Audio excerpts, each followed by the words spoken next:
تو 6 کو وہ ہمیں پولیس والے آئے اور ہمیں لے گئے، کہتے ہیں ہم نے کچھ پوچھ تاچھ کرنی ہے۔ جب وہ ہمیں لے کر گئے تو ہمیں الگ الگ روم میں بٹھا دیا، یعنی میرے ابو کو بھی ساتھ لے کر گئے۔ ہم مارتے نہیں تو کہتے ہیں کہ آپ بولیں کہ آپ کے ابو ہم بیٹیوں کو چلاتے، غلط کام کے لیے بولتے۔ تو ہمارے موبائل جو تھے وہ بھی انہی کے پاس تھے، کہتے ہیں کہ ہمیں دیں، ہم چیک کریں آپ کے فون۔ ہم نے ان کو موبائل بھی دے دیے، پھر ہم نے ضمانت کروائی ہے اپنی، جو انہوں نے ہمارے پہ FIR کروائی تھی۔ تو میرے ساتھ اس وقت سحر رزاق موجود ہیں۔ ہوا کچھ یوں کہ ان کی اور ان کی سسٹرز کی پکچرز فیس بک میں کافی عرصے سے وائرل ہو رہی ہیں۔ انہوں نے اس سلسلے میں پولیس کو بھی درخواست دی، پولیس نے ان کے ساتھ کیا کیا انہی کی زبانی جانتے ہیں، یہ کیا کہتی ہیں۔ جی میں یہ کہنا چاہتی ہوں کہ میری جو آپی تھی ان کی اور میری چھوٹی بہن کی فیک آئیڈیاں بنی ہوئی تھی، تو ہم نے اتنی درخواستیں دی ہیں تو ہماری کوئی سنوائی نہیں ہوئی۔ تو 2 اکتوبر کو بھی ہم نے SP کو درخواست دی ہے، تو 6 کو وہ ہمیں پولیس والے آئے اور ہمیں لے گئے، کہتے ہیں ہم نے کچھ پوچھ تاچھ کرنی ہے۔ جب وہ ہمیں لے کر گئے تو ہمیں الگ الگ روم میں بٹھا دیا، یعنی میرے ابو کو بھی ساتھ لے کر گئے، ہم تینوں بہنوں کو۔ تو انہوں نے ID کا پوچھنے کے بجائے اور گھر کے بارے میں پوچھنا شروع ہو گئے۔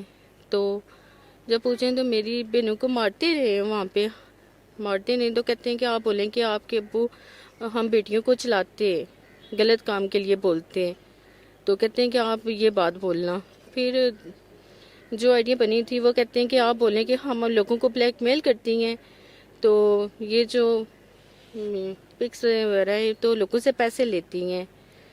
تو ہمارے موبائل جو تھے وہ بھی انہی کے پاس تھے، کہتے ہیں کہ ہمیں دیں، ہم چیک کریں آپ کے فون۔ ہم نے ان کو موبائل بھی دے دیے، ہمارے موبائل بھی ادھر ہی پڑے ہوئے تھے، تو ہماری کوئی سنوائی نہیں ہوئی۔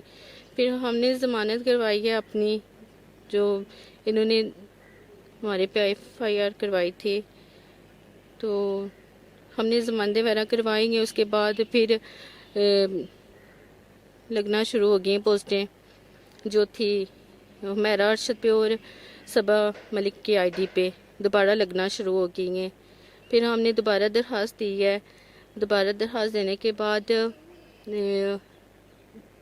تھوڑے دن رک گئی ہیں، اس کے بعد نئی ID بنی ہے میرے نام پہ، سحر رزاق کے نام پہ جو ID بنی ہے اس پہ میری آپی کی اور میری چھوٹی بہن کی پکس لگنا شروع ہو گئی ہیں۔ تو جو پکس لگی ہیں اس کی وجہ سے ہم بہت زیادہ پریشان تھے۔ تو میری جو آپی تھی ان کی ڈیورس بھی ہو گئی ہے اس ID کی وجہ سے، فیک ID کی وجہ سے، اور میری جو چھوٹی بہن تھی وہ بھی، میری بڑی جو آپی ہیں وہ بھی، یہ ملک وہ چھوڑ کر چلی گئی تھی۔ تو جو میری بہنیں شادی شدہ تھی وہ ساری گھر آ کر بیٹھ گئی ہیں یہ فیک ID کی وجہ سے۔ تو ہم نہیں جانتے ہمیں یہ کس نے فیک آئیڈیاں بنائی ہیں، کس نے یہ کیا ہے، ہمیں کون بدنام کر رہا ہے۔ تو ہم یہ درخواست ہماری ہے، یہی ہم کہنا چاہتے ہیں کہ یہ جو آئیڈیاں بنی ہوئی ہیں یہ بند کروائی جائیں، یہ ہمارے نام پہ فیک آئیڈیاں بنی ہوئی ہیں۔